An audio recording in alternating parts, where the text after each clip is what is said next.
guys, Zach King here with a Motion 3 tutorial. Yes, this is not for Motion 2, this is only something that is compatible with Motion 3 because I'm going to do a camera. Basically, I'm going to set up photos in a row, in a line, and have the camera zoom past them at a decently slower rate. Kind of a neat effect. It's a little more advanced, but I want to show you guys how to do it. So grab a new camera up here. And I have my 3D grid on, but you can't see it. So what I'm going to have to do is use this rotation tool a little bit and move it up a tiny bit. I just adjusted a little bit so I could see my 3D grid. So I'm going to grab a couple photos. I think I'm going to do 4 photos today. And I'm going to set this up in a line starting about right here. It's fine.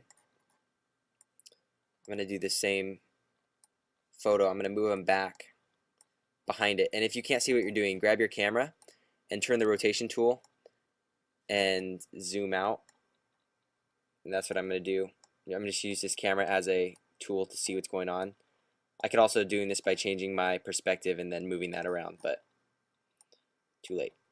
So I'm going to move this around, move it back, and I'm just going to line these photos up.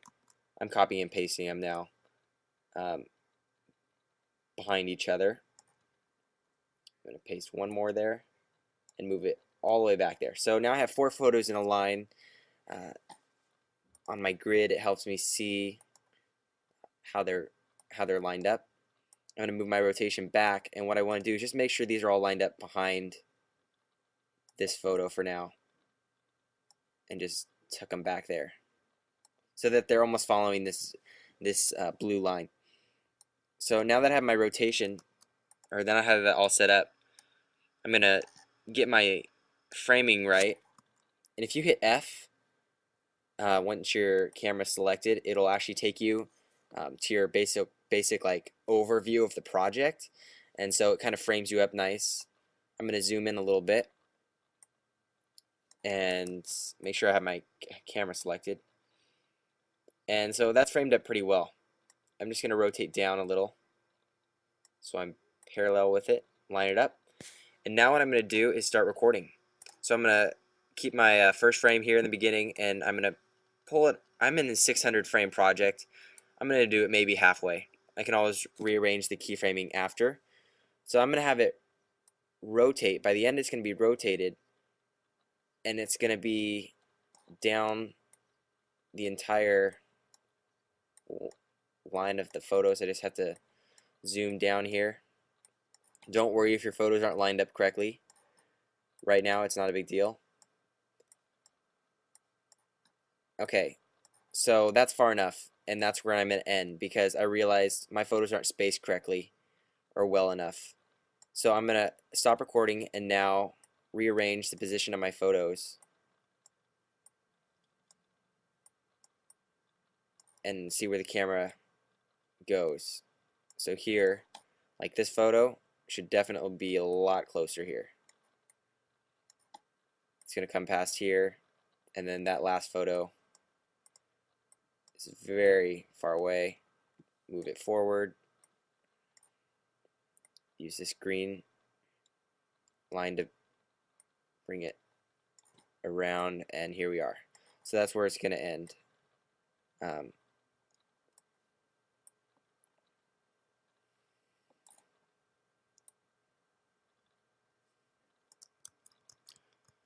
One sec. Let me see how this is going. Okay, so there we are. Bring this up. Right. It just takes a little adjustment to move it where you guys need it. Okay, so it starts here, and let me just play it and see how it looks. It's playing, it goes through that photo, it's going through there, looking at that, and there. That was really fast. So what I'm going to do is Command 8, keyframe editor, hit your camera, and you can see the keyframes for all those. And you can select all of them here, and what we're going to do is just drag them out. I'm not going to try to ruin the position of where they were. I just want it to be longer to slower, or have it all be a lot more spread out. So I basically changed the timing just now, And if we play it again, it'll be a lot slower. You go through that photo, you see another photo here.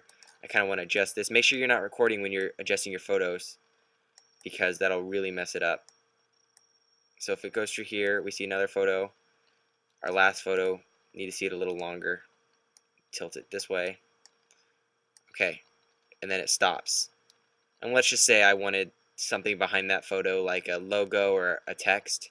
So we come through all these photos, and maybe I don't want to end on that photo.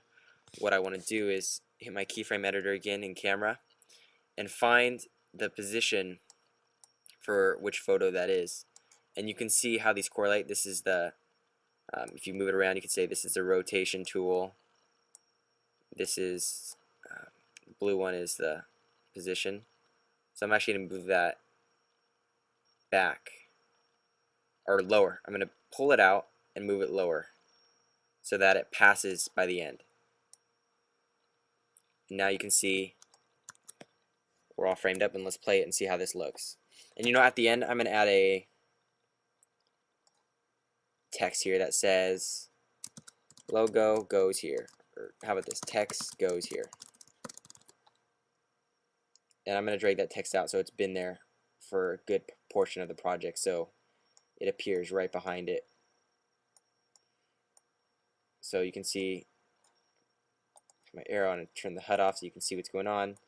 Let me scroll through one photo, hit past it, next photo, that photo, that photo, and then behind it is text goes here.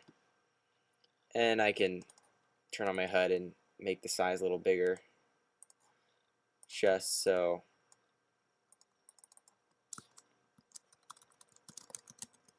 Final Cut King. And there, and as you, okay, did you see that pop?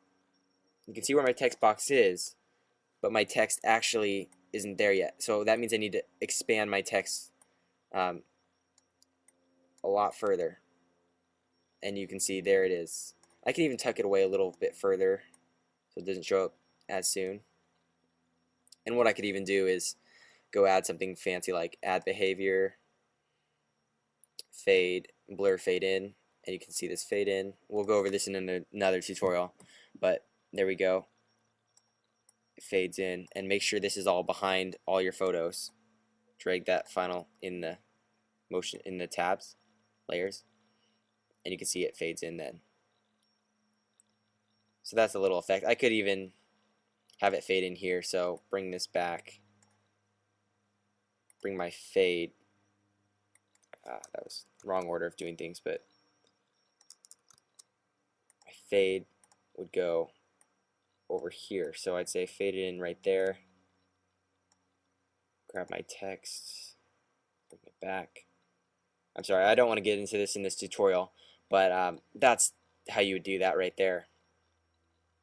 And in another tutorial, I want to show you how, basically, if you see my tutorial on how to add reflections, you can add reflections to all these photos by adding the image mask and the rectangle, and then the other gradients. But you know, you can figure that out, or in another tutorial I'll show you how. So basically that would add an effect of having it reflect on like a glass floor. It would look like the camera and all the photos are standing on a glass floor. So that's the tutorial on that, and how to line up 4 or 5 photos. I mean, you can do this with an infinite amount of photos, but I just wanted to show you one way of doing that, and kind of another advanced tutorial of your camera. So I hope that helps, and you know, I might post this on my website as a template that you can download, and I can make these drop boxes where you can drop your own images in there. I'll see you guys later.